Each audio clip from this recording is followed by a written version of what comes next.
It's Luke here of SimBoxx. I'm delighted this evening to be joined by Denzel Bentley. Denzel, first and foremost, how are we doing? I'm all good, thanks, man. Yourself? Yeah, really good. Thanks as always. I appreciate your time. How's family? How's life? All doing well? Yeah, all good. All good, yeah. Everything's good, thank you. Good, man. So, yeah, first thing I wanted to talk to you about, I seen that you had the recent trip out to Ghana. There was a show on out in Ghana. Talk to us about that trip. How did that go? Did you enjoy your time out there? Yeah, it was a good trip. Short trip, but it was a good trip.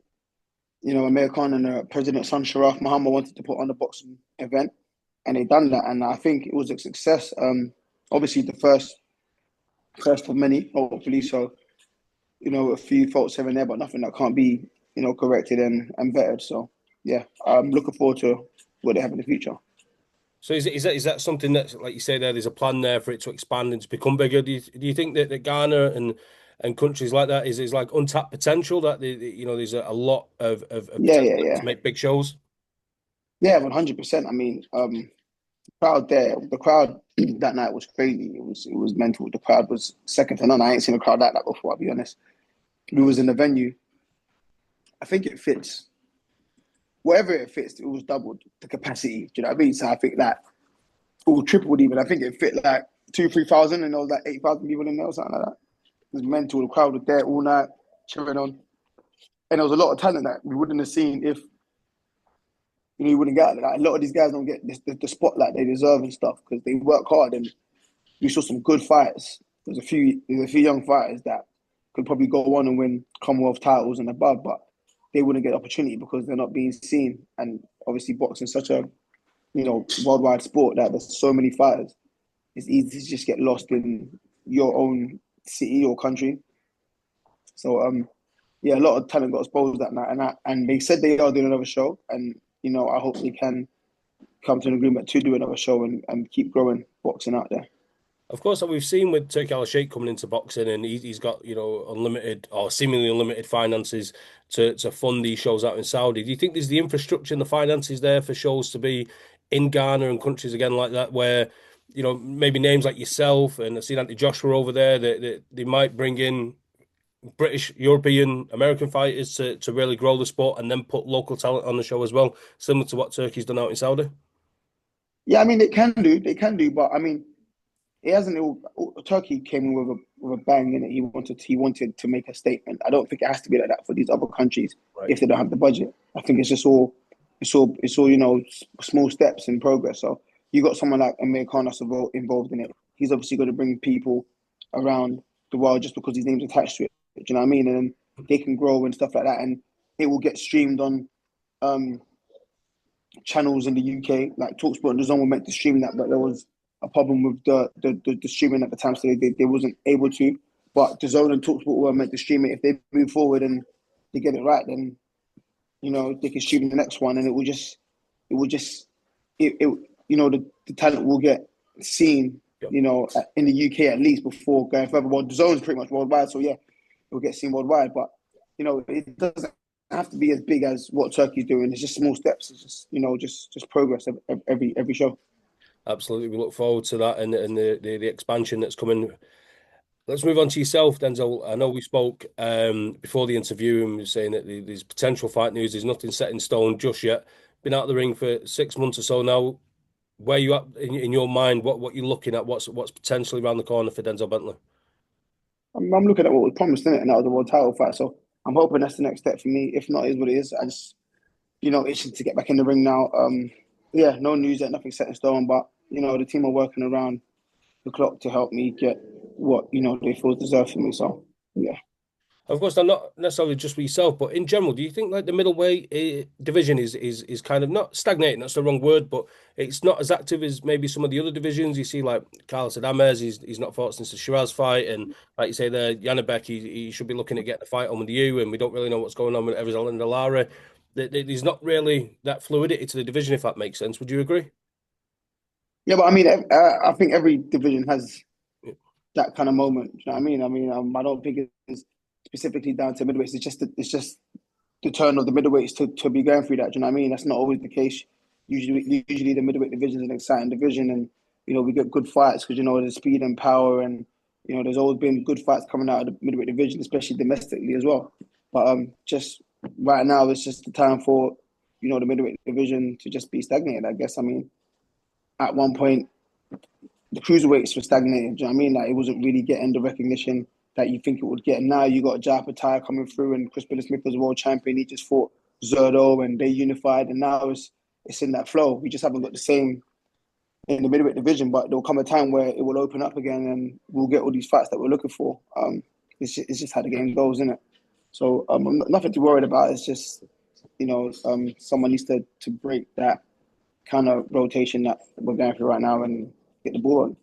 Of course, on the undercard of Chris Eubank and Conor Benn was Aaron McKenna's victory over Liam Smith. Very impressive. A lot of people was picking Liam Smith to win that fight and that he might have too much experience for Aaron McKenna. How impressed was you with Aaron McKenna? And is that kind of a fighter now that's caught your eye as a potential future opponent? I mean, everyone in the middleweight division is a potential opponent, regardless of their current performances or whatever. Because it only takes one fight for you to shine and then just sit your names in the hat, and that's what he done. I mean, Aaron McKenna's been a good fighter. I've seen him around. Him and his brother, they're good fighters, and they've been around the division and been asking for them kind of fights. He got his opportunity against Liam Smith. You're right, and everyone did think Liam Smith might be a bit too much for him, but Liam Smith could have also aged overnight. But nonetheless, Aaron McKenna got that victory, and it was a good victory, and I thought it was a good performance. I thought it was a well calculated performance. It wasn't rushed, and he showed another level to his game. I think he showed maturity, and he showed when it was time for him to, step up and showcase his skills. He did that, so I think he's a real contender in the division now. Yeah, absolutely. And I think, it's great to hear you say that because I think sometimes when you see a victory like that, people tend to focus on what the other guy didn't do right rather than what one guy done well. That people's focus on Liam Smith. Did he get old overnight? Mm. Like you say, he wasn't the same fighter, but maybe it was Aaron McKenna that made him perform that way because Aaron McKenna, as you say, was brilliant that night. Boxing tends to have a bad habit of doing that. Yeah, because let's be honest, man. Boxers are haters, isn't it? It's just how the game goes, isn't it? Some people don't like to see others get their flowers or their shine if they haven't got theirs yet. So I guess it makes people think, oh no, but he ain't any better because they feel like brightening someone else's light is going to be in theirs, isn't it? And that's just people in general. So people tend to do that because they want the conversation to be about them. But that's not in my character. I'm not that kind of person, and I know how to give credit when it's due, regardless of if the person is, a potential opponent of mine or not. So yeah. Of course. Denzel, I just want to get you a few thoughts on the boxing world in general at the minute. For a long time, it looked like Queensberry was positioning yourself with the WBO and maybe Hamza Shiraz with the WBC, and there's going to be some sort of middleweight unification there in a fantasy world for Frank Warren. That's obviously not going to be the case now with Hamza Shiraz moving up to super middleweight. What do you think of Hamza's fight with Edgar Berlanga coming up on July 12th?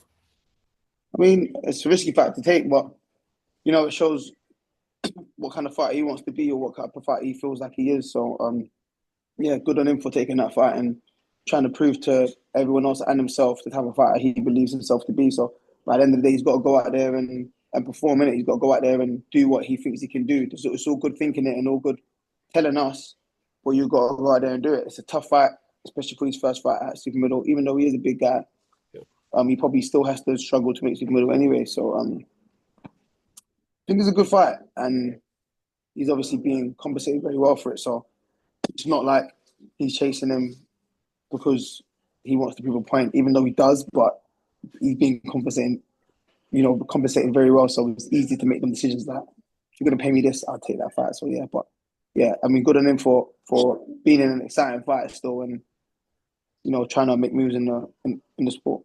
Absolutely. Obviously it's a long way off yet. You've got a lot of business to do in the middleweight division. But do you see yourself as a career middleweight? Would you ever consider moving up that extra £8 when you achieve all you want to achieve at middleweight? Or is Yeah, 160 your division? I see myself as a career middleweight. I think I'm a career middleweight, but I will move up um, if I feel like, or I can move up, I should say, if I feel like I want to. Like if I feel like, oh, there's something up there that I want to see quickly, then yeah, I have the ability to move up. I think I'm comfortable enough moving up, but I also feel like I can make middleweight for my whole career, if I'm being honest. Of course, a fight that's been announced at middleweight again, the rematch, Chris Eubank Jr., Conor Benn 2. And it's looking like it's going to be the same contract, the same restrictions, the weight, the clauses, everything's going to be the same, Denzel. What was your thoughts on the rematch being announced, and then also that Chris Eubank maybe didn't negotiate a better deal for himself in terms of the second fight? I just thought good on them. Do you know what I'm saying? I mean, it was a brilliant fight the first time around. It was a good spectacle. Even though I was one beginning saying, "Oh, it's like a misfits fight, like this is a welterweight fight, in the middleweight," but they put on a great show. So I kind of ate my words there, innit? So I'm not mad at the rematch. I'm not gonna start saying anything bad about it because I don't think it's gonna be a bad fight. I think the two of them gelled really well, and I think they made for a great fight the first time. So I'm expecting another good fight the second time. Obviously the spectacle and everything around it won't be as great as the first time around because it's always better when it's the first time seeing it. Do you know what I'm saying? Like, seeing you turning up and all the antics and back and forths and anything that goes on now, it's just like, we've seen it already. We just want to see the fight. Do you know what I'm saying? If that makes sense. So I think it will make for a great fight, and I think wherever they do it, they'll sell it out. I don't think they've announced the venue. I think the best be in Tottenham, but I don't think they've announced a venue for it. But I think wherever they do it, they'll sell it out, and I think it's a good fight. As for Eubank, he probably just wants to be stubborn and thinks he can beat him again under the same conditions. But I always say safety first. And looking at the first fight, Chris ended up in hospital due to dehydration and things like that. So that's obviously because he didn't get to rehydrate properly. But if he feels comfortable with how he do things, then only he knows how he feels in it. So good luck to the both of them. Of course, now Denzel, I don't want to say I'll walk you into saying something that might get you into trouble later. But what's your thoughts on the British Boxing Board of Control's decision to investigate Chris Eubank Jr.'s weight making maneuvers with a sauna and whatnot? And like you say, you would have made weight over 30 times. I think you've had fights now. I'm not sure how many fights you've had off the top of my head, Yeah, but every boxer has to make weight, and now they're investigating it after the fact. We all seen it on social media. We all seen how it played out. The sweating, the stripping right back. They investigated him after the yeah. fact. What do you make of that? I mean, I don't know. I think in Eubank's case, I think it was a bit of trolling gone wrong. I'm not saying they didn't need to do all that, but he made it look harder than it did because of the whole theatrics, and I'm gonna struggle and still beat even all whatever malarkey he was doing.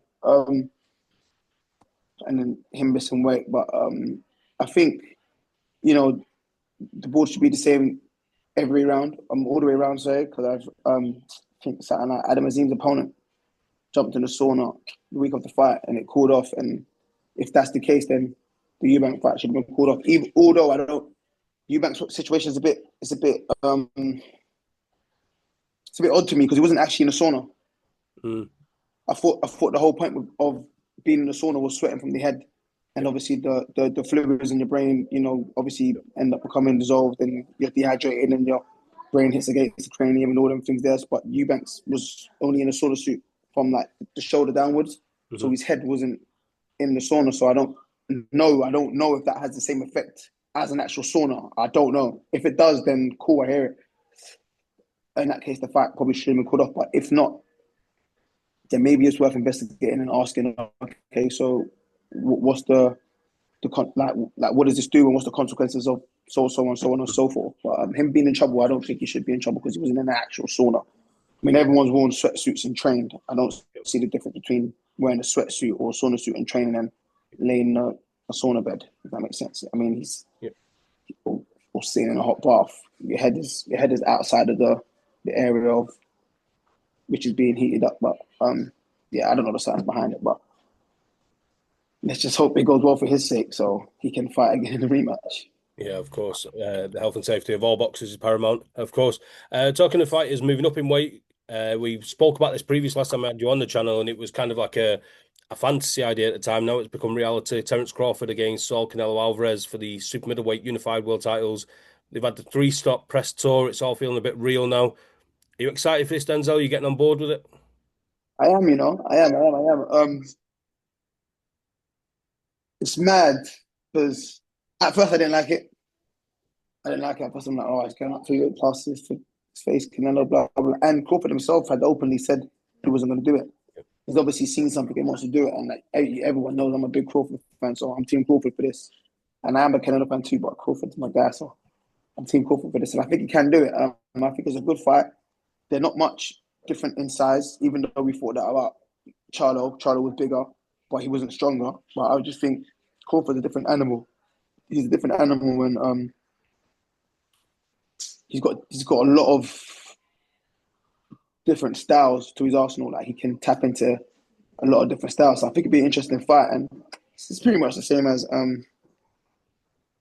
Conor Benn and Eubank, innit? A fight again up 2 weight classes to conquer the bigger fighter. So, I mean, I know there's titles and it's the 2 best fighters in the world and stuff, but you can't have one bad thing to say about one and not the other because they both kind of do the same thing, innit?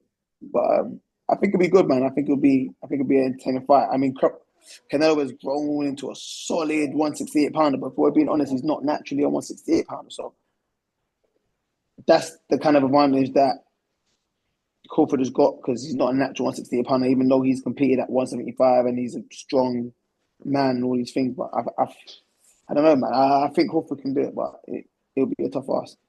Would you say, in recent times, we've seen Canelo go the distance quite a lot in his recent fights? I think it's 4 or 5 fights since he's last had a stoppage. Would it be fair to say that Canelo is on the decline? His peak was so high that his decline, even if it is on the decline, that he's still going to be a world-class fighter. Do you think it'd be fair to say that he is on the decline, that maybe that killer that was there stopping Billy Joe Saunders and fighters like that, Caleb Plant, that fight is not there anymore?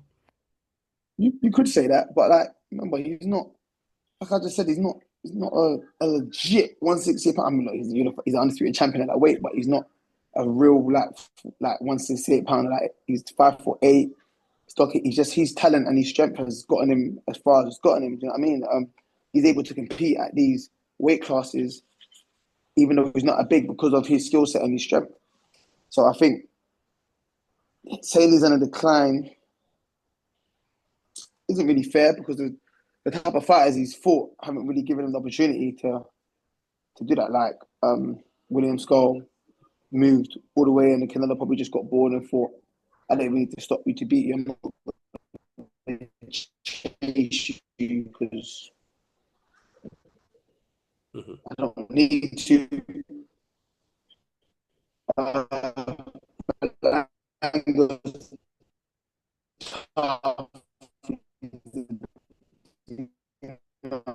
Tough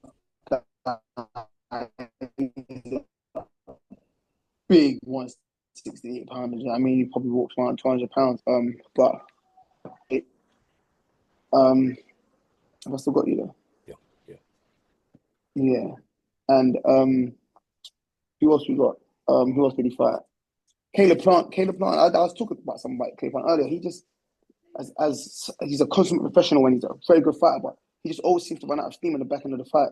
Yeah. Like every fight I watch him, and like, even when he won his world title, like he got the 2 early knockdowns, but then he ran out of steam going to the end of the fight. Benavidez ran out of steam going to the end of the fight. McCumbee, I know we got caught with big shots, but he had to sit on his chest and really dig deep. But running out of steam, it's quite odd with, and even in his last fight, it's quite odd with Plant. I don't know why he's running out of steam, but that allowed Canelo to catch up to him and knock him out, even though he's probably down on the card. So I guess it just styles make fights, isn't it? And if he can get you, he will get you. But I mean, not everything can be a knockout, innit? Some people just don't want to get knocked out. Of course, now, just again touching on Canelo, we've said about Crawford coming up 2 weight classes. We know Crawford pound for pound is one of the very best boxers in the world, but he is coming up 2 weight divisions. Could this damage Canelo's legacy in any way? So if he was to go in there and get beat unanimously wide on the points, or I dare say even stopped by Crawford, is this a legacy damaging fight for Canelo? Is the pressure all on him? Pressure's on him, but I don't think it's a legacy damaging fight. He has achieved so Like much, you hasn't said, he's been a pro 20 years and he's still only 34, 35. Well, yeah, 35. He's not quite 15 in it, but he's been a pro 20 years. His resume is crazy. I mean, if he was to end today, if his prime ended early because of how long he's been boxing for and all the wear and tear in his body, that's just what it is. I mean, look at Prince Nazim. I think he retired at like what 28. he? So I'm just saying he's still one of the greatest boxers come out of the UK. So at the time it might look like that, but when it's all said and done, years down the line, you look at what this person's done and you're thinking, now you know what, you've got to give him these flowers. And I think that's just the same thing with Canelo. We don't appreciate how great he is because he's still in the game. And every time he steps up under the lights and performs, we want to see the top version of him. But that's just not how it goes. And I think if he loses to Crawford, it's not a damage, a reputation damage or whatever you said. I don't think it's that. I just think, like you said, he might be past his best, or Crawford is just that great. Yeah. Do you know what I mean? But even if he loses to Crawford, and then he'll go on to do whatever he does after that. People thought the same thing when he lost to Bivol, but Bivol's going to beat Beterbiev, and that was that. Probably a weight 3 too far. Yep. But you can split Canelo's career into two, and it's two Hall of Fame careers. So I don't think that would damage his reputation at all if he loses to Crawford. I mean, it might damage his career moving forward, but as a whole, as an all-time great, as a first ballot Hall of Famer, I don't think it touches that. I don't think it can jeopardize that. Yeah, I think I tend to agree, Denzel. I really do. As always, appreciate your time. Anything you'd like to add before we close off? Yeah, no, I'm joking. No, I ain't got nothing to add. I got nothing at all. I thought Denzel was going on a rant then, Denzel, it's Maybe always a one day. pleasure. Maybe one day. We Yeah. look forward to it. If you ever do decide to go on a rant, you give SimBoxx a shout and we'll get the exclusive. Cool. Right, Denzel, I wish you, your family, the very best. We'll catch up again real soon. And again, thanks for your time Awesome. with SimBoxx. Thank you. Appreciate it.